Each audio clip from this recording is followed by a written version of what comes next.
মাত্র ১ piece chicken দিয়ে বাসায় যদি এত মজাদার চিকেনের পাকোড়া তৈরি করা যায়, তাহলে কেন আমরা বাজার থেকে এত দাম দিয়ে এই চিকেনের পাকোড়াটা খাবো বলেন?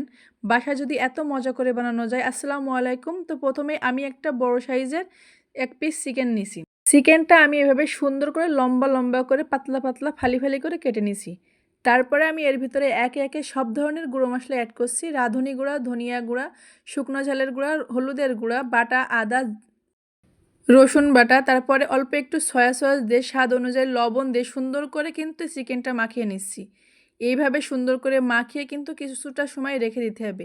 এইভাবে যদি বাসায় আপনি এত মজা করে চিকেনের পাকোড়া তৈরি করা যায়, তাহলে কেন আমরা বাজার থেকে এত দাম দিয়ে খাবো? আমি যে পাকোড়াটা তৈরি করব এটা কিন্তু বাজারে ৫০০ থেকে ৬০০ টাকা দাম হবে। সেটা আমি বাসায় যদি ৫০ টাকা খরচ করে এত মজার রেসিপি তৈরি করতে পারি, তাহলে কেন বাজার থেকে কিনে খাবো? তো যাই হোক, তারপরে চলে আসলাম কিছুটা পরিমাণ ময়দা নিয়ে। আপনারা কিন্তু আটাও ব্যবহার করতে পারেন, কোনো সমস্যা নেই।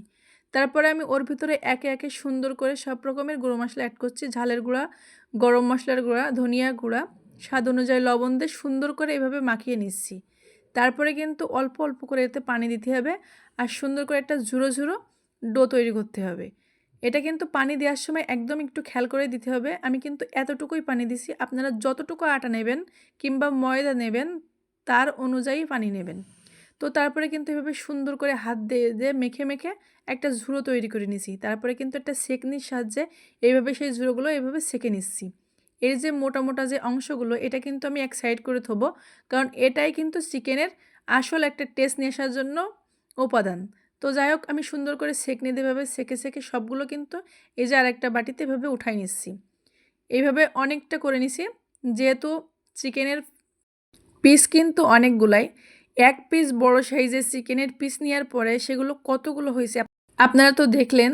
তো তারপরে এইগুলোর জন্য কিন্তু অনেকগুলাই লাগবে। আমি এভাবে সুন্দর করে সেঁকনি দিয়ে সেঁকে সেঁকে অনেকটাই ঝুরো ঝুরো তুলে নিচ্ছি।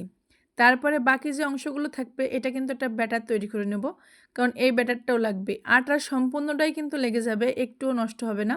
তো আমি অল্প অল্প করে এইভাবে সুন্দর করে এইভাবে নেড়ে নেড়ে একটা ব্যাটার তৈরি করে নিচ্ছি। আপনারা এইভাবে একবার বাসায় এই চিকেনের পাকোড়াটা বানিয়ে খেয়ে দেখবেন, অসাধারণ স্বাদ হয়। তো তারপরে আমার যে ব্যাটারটা তৈরি করা শেষ, তারপরে আমি ১ পিস করে চিকেন ওর ভিতরে ডুবাবো, সুন্দর করে একটা কোট করে নেব। এইভাবে সুন্দর করে কোট করে নেওয়ার পরে আমি আটার যে একটা ঝুড়ো তৈরি করে রাখছিলাম সেইটার ভিতরে এইভাবে মাখিয়ে নেব। আমি কিভাবে করছি আপনারা একবার ফলো করলেই বুঝতে পারবেন।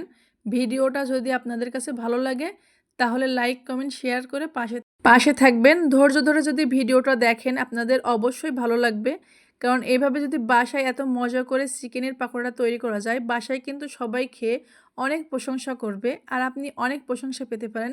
আর ফ্যামিলির কাছ থেকে যদি প্রশংসা পাওয়া যায় তাহলে কিন্তু খুবই ভালো লাগে।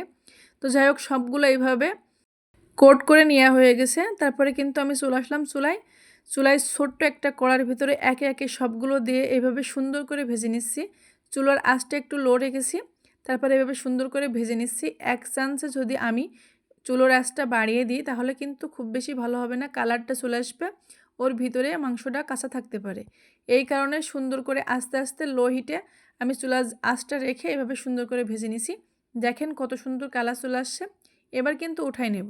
তারপরে কিন্তু এই যে পরিবেশন করেছি, কতটা লোভনীয় দেখাচ্ছে আপনারা দেখলেই বুঝতে পারবেন ভিডিওটা। দেখেন কতটা লোভনীয় দেখাচ্ছে, এতটা মজা হয়েছিল। আমার বাসায় কিন্তু সবাই খেয়ে খুবই প্রশংসা করেছে। আপনারাও কিন্তু বাসায় একবার বানিয়ে দেখতে পারেন, খুবই মজা হয়। অসাধারণ একটা স্বাদ চলে আসে এর, এতটা মজা। তো আপনাদের কাছে যদি চিকেন পাকোড়ার রেসিপিটা ভালো লাগে অবশ্যই আপনারা বাসায় একবার ট্রাই করবেন। তো আমি একটা খেয়ে আপনাদেরকে দেখাচ্ছি এটা কতটা মুসমুসে হয়েছে এবং এর ভিতরে কতটা সুন্দর আছে। তো আমি সস দিয়ে এভাবে পরিবেশন করেছি, এটা সসের সাথে এতটা স্বাদ লেগেছে। তো আপনারা বাসায় একবার হলেও এটা ট্রাই করবেন, অবশ্যই খুবই ভালো লাগবে।